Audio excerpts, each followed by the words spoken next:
मेरे दोस्त आपका आपके चैनल पर स्वागत है। मेरे दोस्त आज के इस वीडियो में हम लोग सीखेंगे सार्क के बारे में। तो मेरे दोस्त एक सिंपल सी चीज़ याद रखिएगा, सार्क का जो लोगो है कुछ ऐसा है और सार्क का जो फुल फॉर्म होता है मेरे दोस्त वह होता है south Asian association for regional cooperation. South Asian association for regional cooperation. आइए मेरे दोस्त आगे की ओर बढ़ते हैं, समझते हैं कि इसका हिंदी नाम क्या है। तो मेरे भाई याद रखिएगा, सार्क का जो हिंदी नाम है वह दक्षिण एशियाई क्षेत्रीय सहयोग संगठन।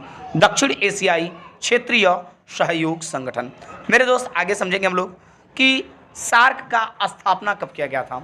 तो मेरे दोस्त याद रखिएगा, सार्क का स्थापना 8 दिसंबर 1985 को बांग्लादेश के ढाका में सार्क चार्टर पर हस्ताक्षर करके हुआ था।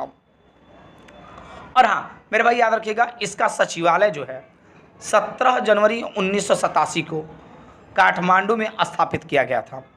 कब? 17 जनवरी 1987 को काठमांडू में स्थापित किया गया था। और जब एक चीज़ ध्यान रखिएगा, जब सार्क का स्थापना किया गया तो इसके संस्थापक देशों की संख्या थी 7।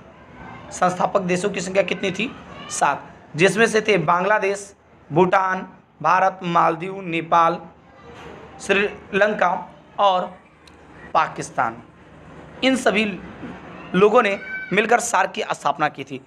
संस्थापक 7 देश थे, लेकिन अभी फिलहाल इसके सदस्यों की संख्या 8 है। तो आइए मेरे दोस्त ध्यान से आगे की ओर समझा जाए। तो मेरे भाई एक चीज़ ध्यान दीजिएगा, सचिवालय काठमांडू में है और सार्क का सचिवालय कहाँ पर है? काठमांडू में, और मुख्यालय भी काठमांडू में ही है। इस चीज़ का याद रखिएगा, इस चीज़ को याद रखिएगा आप लोग। चलिए आगे देखा जाए। तो मेरे दोस्त एक चीज़ ध्यान दे दिया जाए, मैंने बोला था, आपको बताया भी था अभी कि सार्क के संस्थापक सदस्यों की संख्या 7 थी, लेकिन अभी फिलहाल कितने हैं? 8। जो 8वां सदस्य है वह है अफगानिस्तान।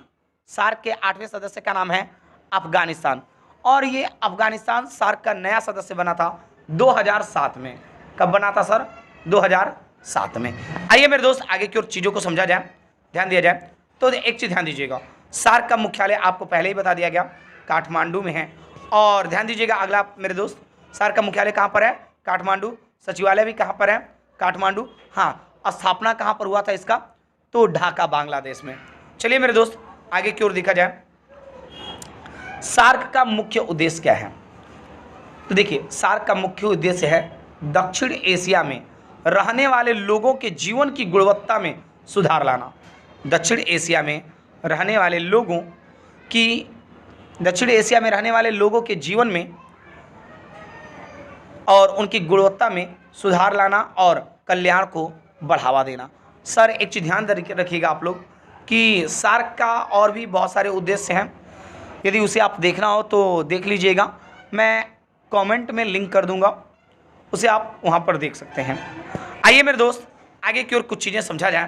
तो एक चीज़ ध्यान रखिएगा, सबसे इम्पोर्टेंट चीज़ कि सार्क के सदस्य जो हैं उनको याद करने का ट्रिक।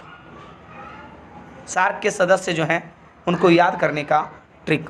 तो याद रखिएगा दोस्त, सार्क के सदस्य हैं का याद करने का ट्रिक है एम्बीबियस पेन। एम्बीबियस पेन। एम से मालदीव, बी से बांग्लादेश, बी से भूटान, एस से श्रीलंका, पी से पाकिस्तान, ए से अफगानिस्तान, आई से इंडिया और एन से नेपाल। आई होप कि मेरे दोस्त आपको सारी चीज़ें समझ में आ गया होगा। तो चलिए फिर मिलते हैं अगले वीडियो में, तब तक के लिए धन्यवाद।